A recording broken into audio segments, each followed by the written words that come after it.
बिहार की कानून व्यवस्था भी होगी दुरुस्त। सम्राट चौधरी ने पद संभालते ही कसी कमर। योगी मॉडल में चालू हुआ अपराधियों का इलाज। बेटियों की सुरक्षा के लिए बड़ा ऐलान। जो वादा योगी ने बिहार के लोगों से किया था उसे निभाने में सम्राट चौधरी ने कोई कसर नहीं छोड़ी है।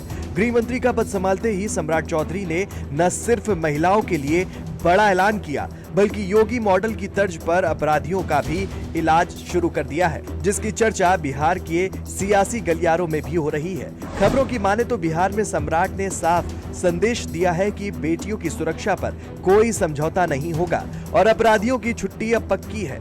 उनके पहले ही फैसले ने ये दिखा दिया है कि बिहार अब कड़ाई के उस मोड पर बढ़ चुका है जिसे लोग योगी मॉडल कहते हैं। बताया जा रहा है कि महिलाओं और छात्राओं की सुरक्षा को नंबर 1 प्राथमिकता देते हुए सम्राट चौधरी ने घोषणा की कि यूपी की तर्ज पर बिहार में भी एंटी रोमियो स्क्वाड शुरू किया जाएगा।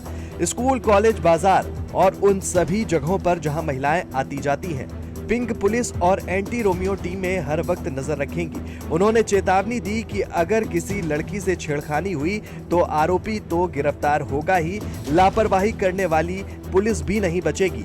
लेकिन सवाल है कि ऐसा क्यों किया? इसके पीछे की वजह योगी के आंकड़े हैं। दरअसल यूपी मॉडल की ताकत आंकड़ों में साफ दिखती है। वहां एंटी रोमियो स्क्वाड ने लाखों स्थानों पर चेकिंग की, करोड़ों लोगों की जांच की और हजारों को जेल भेजा। इसी सफल फॉर्मूले को हुबहू बिहार में लागू किया जा रहा है। स्क्वाड सादे कपड़ों में घूमेगा, भीड़ में घुलकर संदिग्धों की हरकतों पर नजर रखेगा और मौके पर ही मंचलों को पकड़कर थाने भेजेगा। बिहार की सड़कों पर, बस अड्डों, कोचिंग सेंटरों और कॉलेजों के पास अब किसी का रोमियोपना नहीं चलेगा।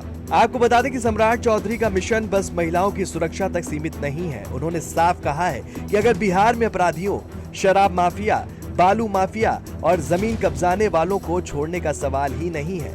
पुलिस को बिना डर और बिना दबाव के कार्रवाई करने का खुला आदेश भी दिया गया है। साथ ही जेलों में मोबाइल, बाहर से खाना और मिली भगत जैसी गड़बड़ियों पर भी उन्होंने आंखें तरेड़ दी हैं। उन्होंने कहा कि यदि जेल अधिकारी या कर्मचारी पकड़ा गया तो उसकी नौकरी भी जाएगी और जिम्मेदारी भी तय होगी। सोशल मीडिया पर भी गाली गलौज, अफवाह फैलाने और किसी की छवि खराब करने वालों पर भी अब बिहार पुलिस तुरंत केस दर्ज करेगी। जिस तरह से बिहार सरकार फैसले ले रही है उससे अब ये लोग कहने लगे हैं कि उत्तर प्रदेश की योगी सरकार का मॉडल अब बिहार में भी दिखाई देने लगा है। बिहार सरकार ने अपने सिस्टम को रीसेट मोड पर डाल दिया है। कानून व्यवस्था और महिलाओं के मुद्दे पर जिस तरीके से आक्रामक दिख रही है सरकार, उससे विपक्ष काफी असहज दिखाई दे रहा है। एक तरफ जहां इन फैसलों से एंटी रोमियो स्क्वाड और महिलाओं की सुरक्षा में अब दूसरे तरीके के बदलाव दिखाई देने लगे हैं, वहीं लोग भी ये मानने लगे हैं कि अब नई उम्मीदें और नए उत्साह के साथ बिहार काम कर रहा है। कैमरा पर्सन अनिल के साथ मैं विजय त्रिपाठी, जेएमडी न्यूज, लखनऊ।